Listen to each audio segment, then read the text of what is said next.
flow of this webinar is going to be a brief introduction.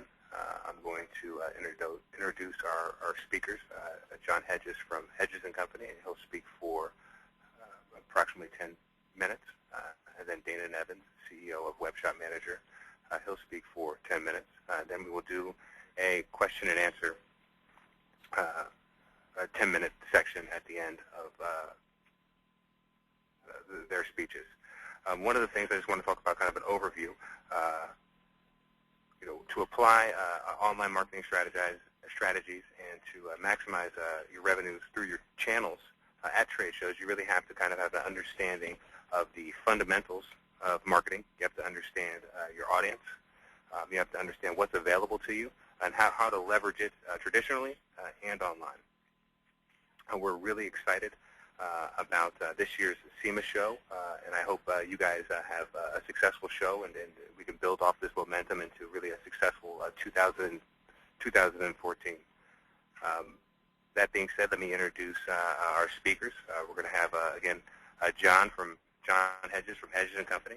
He has decades of experience in marketing, decades of experience at SEMA, and really a great understanding of how to nurture relationships and extract lifetime value through traditional and online marketing.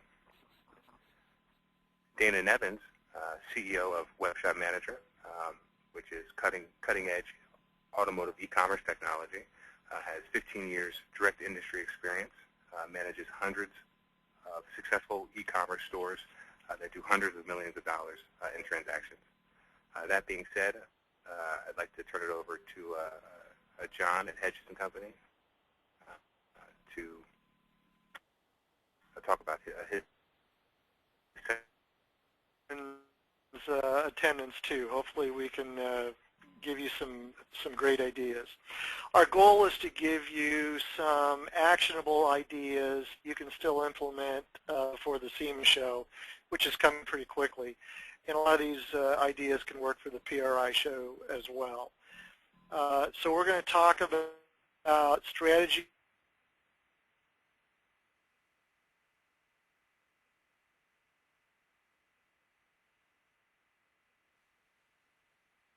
leads, will increase your interaction with attendees, and strategies after the SEMA show, and these are going to help turn leads into sales.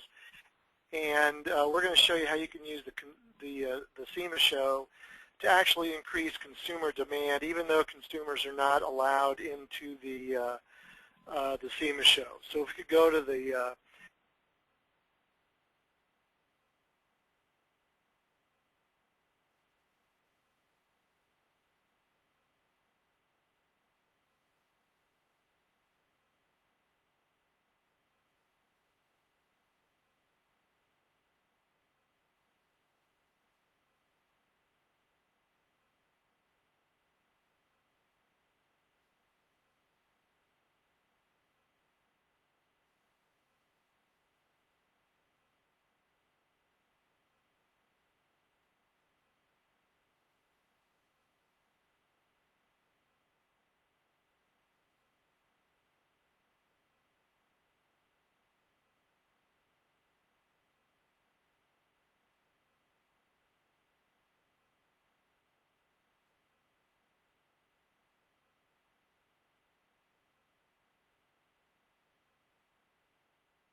before the SEMA show includes sending out an email to your customers, which should go without saying. But make sure you include your booth number, which is obvious enough, but also include a description of where your booth is, even if all you do is say something like, we're in the Central Hall.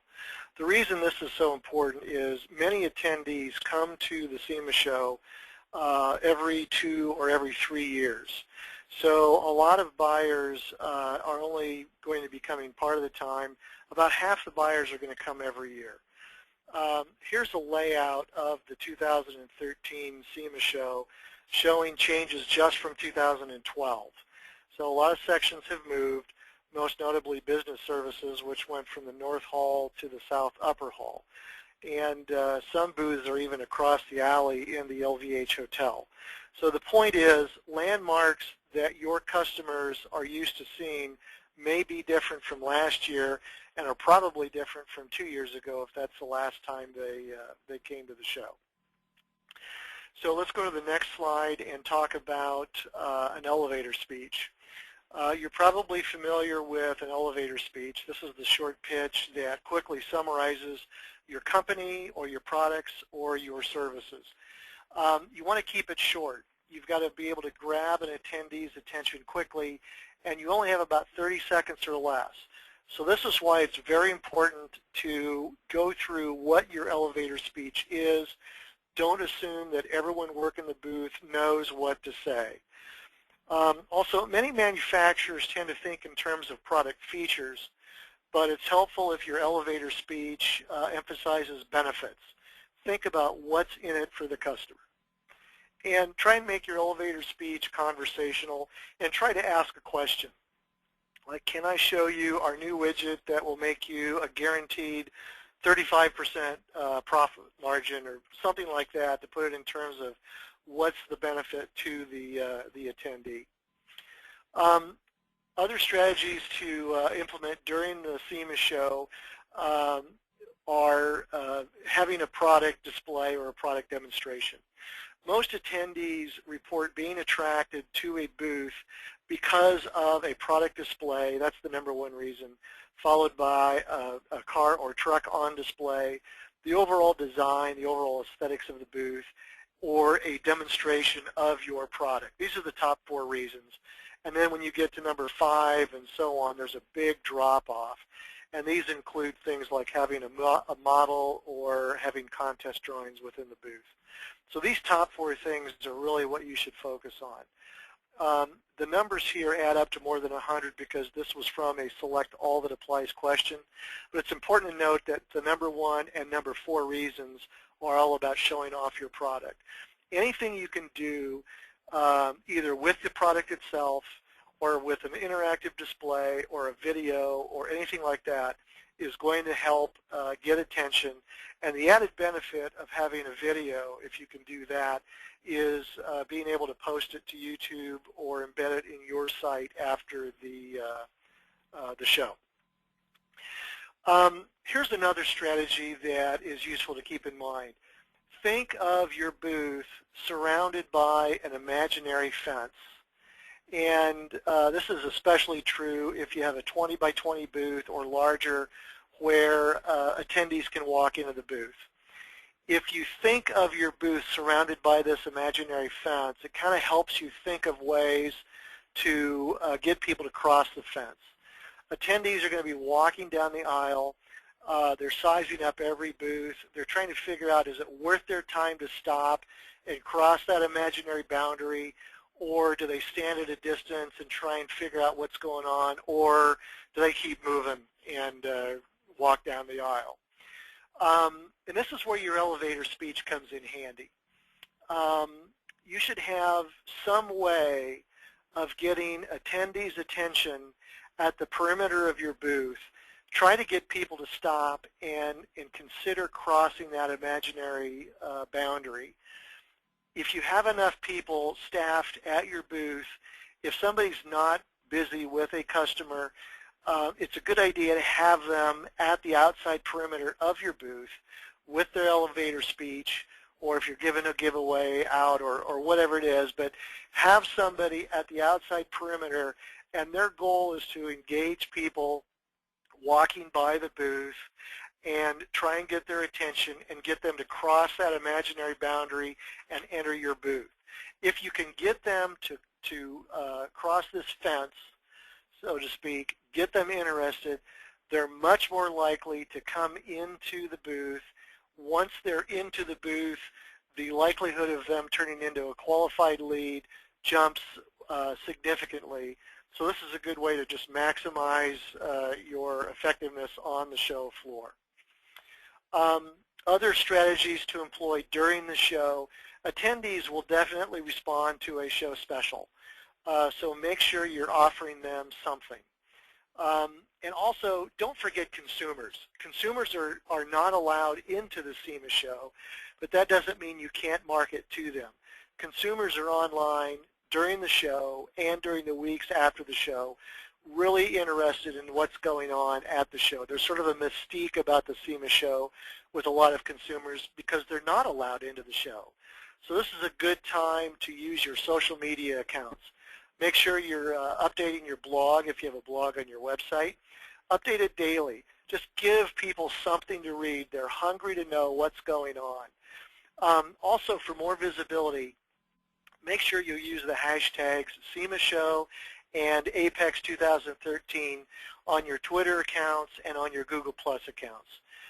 This will help you to be found, especially by people other than consumers who might already be following you. Post photos, even if they're snapshots.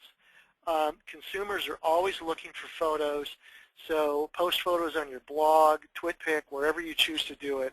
And this is a great way to build consumer demand, especially for any new products that you're launching at the show. After the show, 4 out of 5 attendees report receiving follow-up contact after the show from exhibitors. So make sure that you follow up. If you don't follow up with your leads, you're going to be at a competitive disadvantage.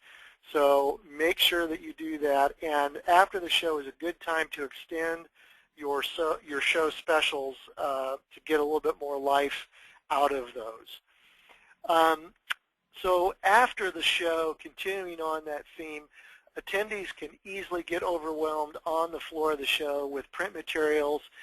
Some attendees will bring an extra suitcase just to pack print materials, or they'll ship print materials home. Well, sometimes that stuff can get overwhelming. Sometimes your message can get lost in there. So be prepared to follow up afterwards and be ready to send a PDF via email if necessary. And again, don't forget consumers. Post after the show to your social media accounts. Post links to new products on your website. Make sure your website is optimized for organic traffic so that consumers can find your website if they're looking for new products from the SEMA show. Optimize your website and your web pages so they can be found organically by enthusiasts that are in certain market segments. By that could be racing, off-road, street riding, whatever, or consumers that are in certain vehicle interest segments, Camaro enthusiasts, Mustang enthusiasts, Challenger enthusiasts. So make sure that your website structure is set up so you can be found online when they're on Google searching for any news that pertains to them from the SEMA show. And with that, I'll turn it back over, and we'll go on to the next part of our presentation. Hey, John. Thank you very much. This is Dana and Evans, CEO of Web Shop Manager. I'd like to also thank everyone for attending. And what I'm going to talk about is more about how to leverage your website to drive traffic before the show, interest in traffic, and then also follow up most effectively after the show. My info it'll cover SEMA, but it'll also cross over into the consumer side a little bit. For those of you who exhibit at Off-Road Expo and some of the consumer shows, there's a lot of value in both sides with this information.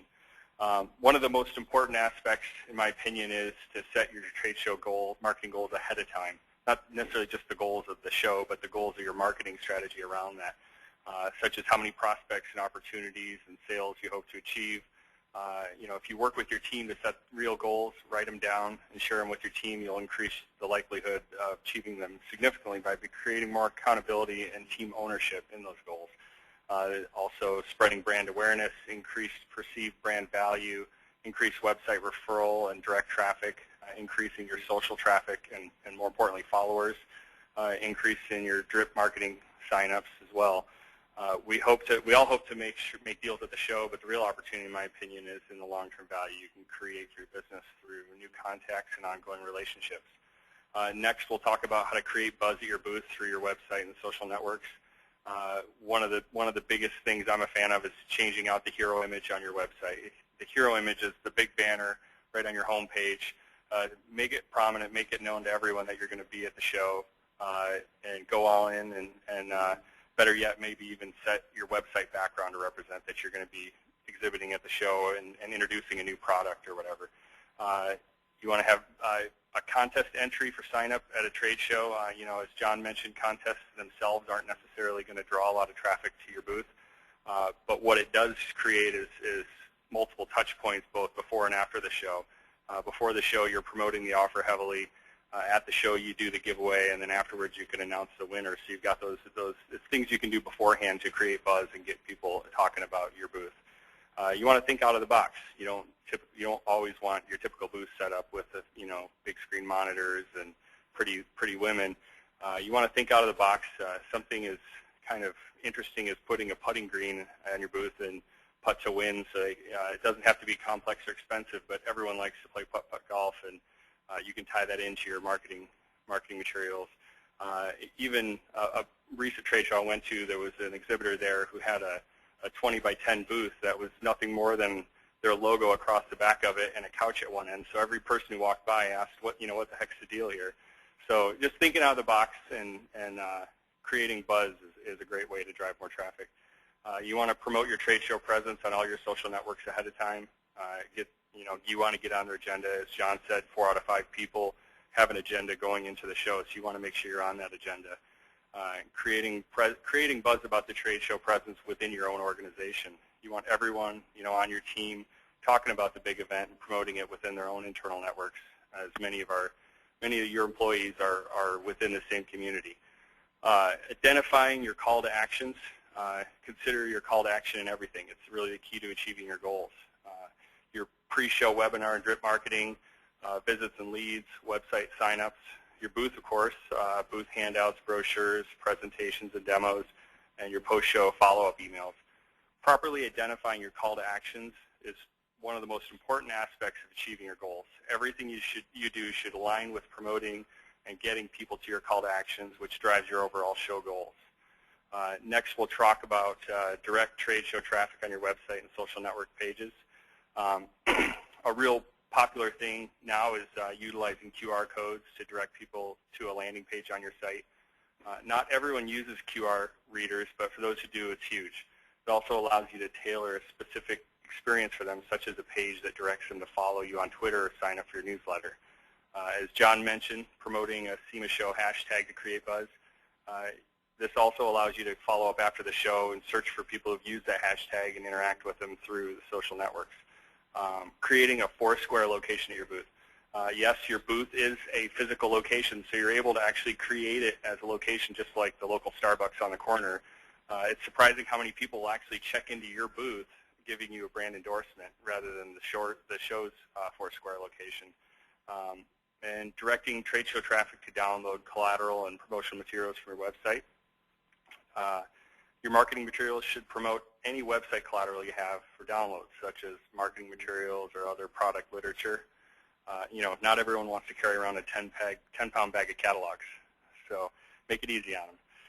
Next, we'll talk about how to develop trade show-specific landing pages optimized for conversions. You would consider signing people up for a webinar on a new product launch, possibly having iPad kiosks there to reinforce that for people to sign up at your booth. Create social sharing buttons on all your digital promotional materials. You never want to miss a chance to gain more reach within your social networks. Also, you want to make sure that all your printed materials promote your network pages, and consider possibly doing a show-specific URL, such as your brand name, SEMAShow2013.com.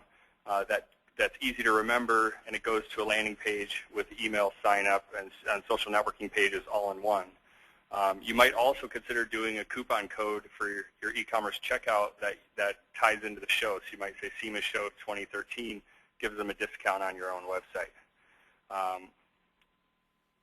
Make sure the foundation of your landing page is a proven and properly A/B tested landing page style. I highly recommend Optimizely, which is at optimizely.com. You basically embed a small piece of JavaScript on your website, and you're up and running with A/B testing.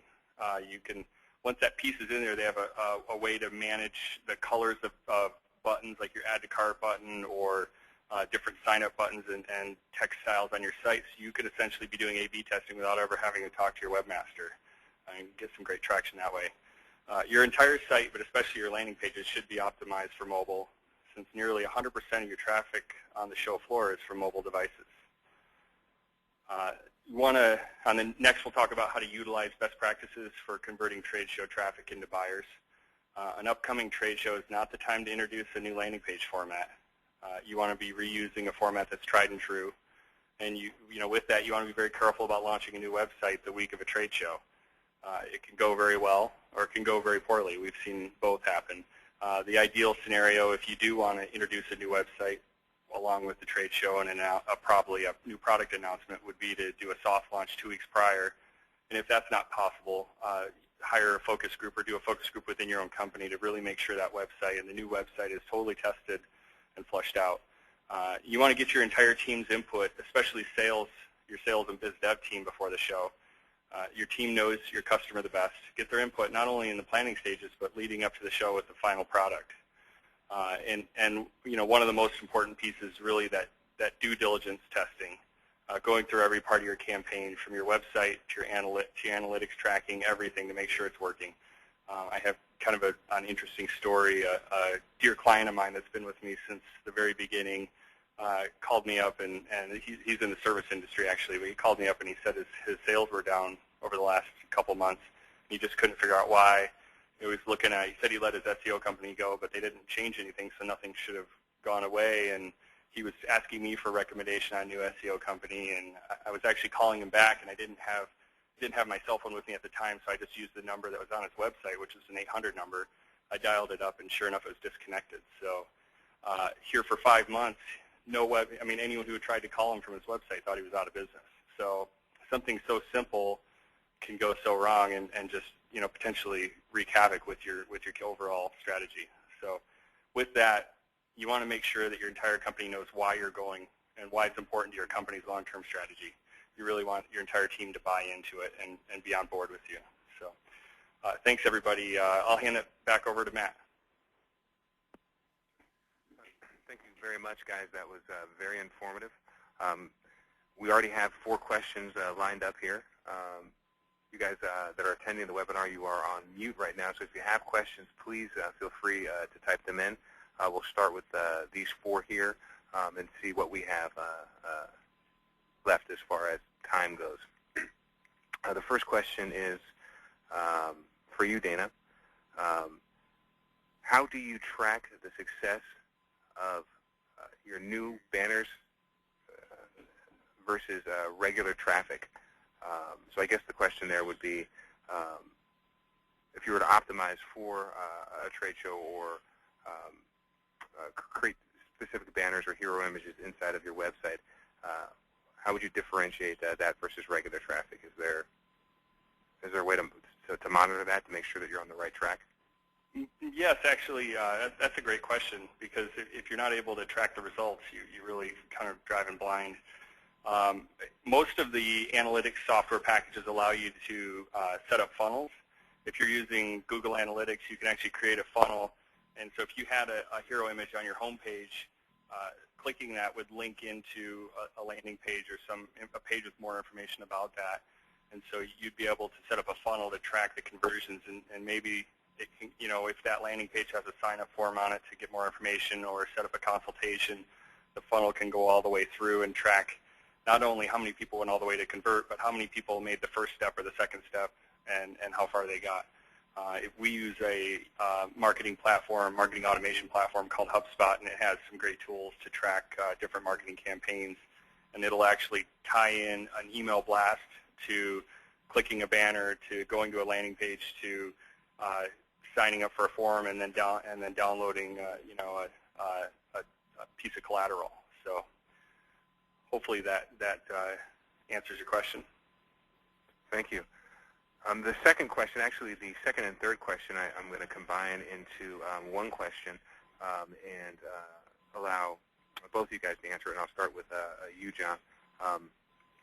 The question, or the combined question, is how can I use drip marketing to drive traffic to my site? And then the second part of that is, are there any suggestions on the type of marketing messaging to be used pre-show versus post-show, meaning does it need to be more aggressive in the beginning or more aggressive after the trade show? So I guess what is the pacing or the flow of the messaging? And I'll let you start with that, John. Okay, that's a great question. And I'll assume that this is directed at trade customers, not consumers, although consumers could be part of that as well. So before the show, obviously you want to let them know where you are, give them a reason to stop by. After the show, you want to remind them if you've had interaction with somebody, then you may not want to pester them with an email, but if there are a lot of leads that you've not yet followed up with, that would be certainly worth considering sending something out. For the question on, are you bombarding them or hitting them too hard? During the SEMA show, before and after the show, there's a lot of interest, and you'd have to watch your unsubscribes to make sure you weren't you weren't too aggressive. But I think during that time period, and the same would go for the PRI show, there's going to be a lot of interest, and for customers of yours in the industry, presumably they're looking for ways to make more money. There's a high interest. There's a benefit to them to knowing what you have to offer. So I think you could probably be a little bit more aggressive than you normally would be. For consumers who are looking for information, if you do have a consumer email list, kind of the same would hold true. They're probably very interested in what you've got to say during and after the SEMA show, especially if it revolves around new products. New products have a high level of interest, so I don't think it would hurt to be very aggressive. Hopefully that will answer the question. I'm sure Dana has more to add to that. Yeah, I would say, and again, it kind of depends on the show and the messaging, but I think, if we assume that the idea is driving, traffic at a SEMA show, I'm going to say that the message before the show is creating buzz and interest, and maybe there's something you're promoting, a sneak peek on a new product launch, or you really kind of create buzz before the show about what is going to be at the booth and why they need to come to your booth. Again, to John's point of 4 out of 5 people go to the SEMA with an agenda, and I was just talking to one of our clients yesterday, and he told me he's got a list of 20 manufacturers that he's going to go visit before he does anything else, and he's literally on a beeline for those, some of which are existing manufacturers he wants to talk to, and other ones are new ones he's considering. So it's all about getting on their agenda before the show. I would say setting up a drip campaign that, when you're leading up right close to the show right now, I think there's less of a concern of bombarding them too much, because there's so much other noise that you're trying to compete with, and busy people tend to not take the time to go through the unsubscribe process. You're more likely to get an unsubscribe if it's like the middle of winter and nothing's going on. But you do want to monitor that closely. I think a campaign with 3 to 5 emails of different styles, and maybe even introducing some collateral like a sneak peek when it gets closer to the show, and over a span of maybe the few months leading up to the show is probably adequate. And then after the show, you're really following up with, you probably have several messages. You'd have one message or set of messages that go out to your people who came to the booth and talked to you, and it's really trying to, you may even divide it into 2 groups, the ones who you did a deal with and are existing customers and signed up, and you're just trying to lock in that relationship further. And then there's the other ones that you talked to but you didn't do a deal with, or and that those you're still trying to get them past that barrier of becoming a reseller of your products.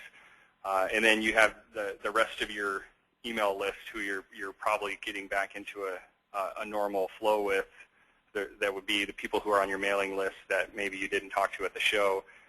You're still trying to, I think in that case, you're really trying to still ride the wave of the excitement of SEMA and talk about how great of a show it was, and maybe finally filling them in on whatever the new products are and stuff, and trying to engage them with maybe follow-up phone calls. So, and that's probably more of like a twice a month follow-up after you get past SEMA. Then on a regular flow, maybe 2 times a month. So. Thank you. And the last question is for you, John, and then I'll do a wrap-up. And the last question is, how important are social channels to B2B engagements? That's a great question. There are a lot of people looking at Twitter, looking at Google Plus now, getting ready for the SEMA show.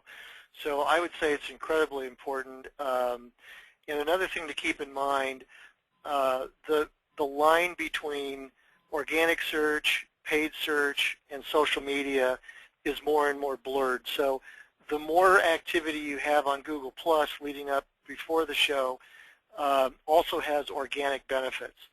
But I would definitely make sure that you are being found, you're creating buzz now. People are using those hashtags today, and anything that you can do to increase that top-of-mind awareness by trying to create buzz now is very important. I think after the show, it can switch into more awareness for the consumer, but still a lot of people in the industry will come home. The show is going to be on their mind, and they're going to be online trying to see what they missed, follow up with manufacturers who they talk to. So any way that you can be found through social media outlets using hashtags, it helps. So I would definitely start doing it now, and then have a plan to follow up after the show. Fantastic. I'd like to take this time to thank both of you guys and all the attendees for showing up to our webinar. Please feel free to reach out to us with any questions. We'll definitely be reaching out to you to make sure that we're providing a quality service that you'll continue to use in the future. And again, good luck at the SEMA show, and hopefully we all have a successful upcoming 2014.